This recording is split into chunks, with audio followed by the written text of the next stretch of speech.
کتنی مدت لگ جائے معلوم نہیں۔ ہم تو دنیا میں یہ دیکھتے ہیں کہ آگ جلی ہوئی ہے، 10 سیکنڈ کے لیے بھی اپنی ایک انگلی اس آگ میں نہیں رکھ سکتے ہم لوگ، 10 سیکنڈ کے لیے بھی، حالانکہ یہ آگ دوزخ کی آگ کے مقابلے میں 69 درجے کم ہے۔ تو جو آگ 69 درجے زیادہ ہوگی اس میں ہم کس طرح رہیں گے؟ یعنی اگر خالی صرف ایمان پر ہی ہم اعتماد کر کے بیٹھ جائے کہ بھائی مسلمان تو ہم ہو گئے، دوزخ سے تو ایک نہ ایک دن بچ ہی جائیں گے، لیکن دوزخ میں کب تک رہنا پڑے گا؟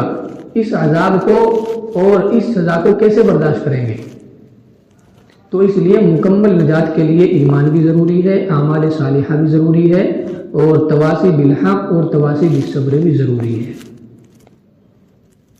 کتنے لوگ ہیں جو عشاء کی نماز پڑھ کے اپنے گھر جاتے ہیں اور جا کر پوچھتے ہیں بہنوں سے، اپنی بیویوں سے کہ آپ نے عشاء کی نماز پڑھ لی سب نے؟ بتاؤ، فجر کی نماز پڑھنے کے لیے آتے ہیں مسجد میں، کتنے لوگ ہیں جو اپنے گھر والوں کو اٹھا کے آتے ہیں کہ ٹائم کم رہ گیا، سب کے سب اٹھ جاؤ نماز پڑھ لو۔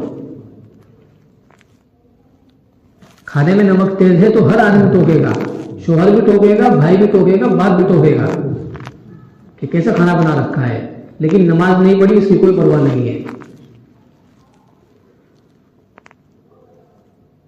بیوی بیمار ہو گئی، چھوٹا سا بچہ ہمارا بیمار ہو گیا تو ہمیں تکلیف ہوتی ہے، نیند نہیں آتی ساری رات کہ بیمار ہے، گھر میں بیمار ہے، اس کو اٹھائے پھرتے ہیں۔ تو دنیا میں ان کی یہ تکلیف ہمیں برداشت نہیں ہے، کل جب آنکھوں کے سامنے اس کو دوزخ میں پھینکا جائے گا تو اس کو کیسے برداشت کریں گے؟ تو جس طرح ہمیں دنیاوی اعتبار سے اپنے اہل و عیال کی اور اپنے دوست و احباب کی فکر رہتی ہے کہ ان کی تکلیف ہم سے دیکھی نہیں جاتی، ایسے ہی میرے بھائیوں یہ بہت بڑی بے وقوفی ہے کہ ہم اس روی اعتبار سے ان کی طرف سے بالکل غافل ہو جائیں اور وہ جو چاہے کرتے رہیں۔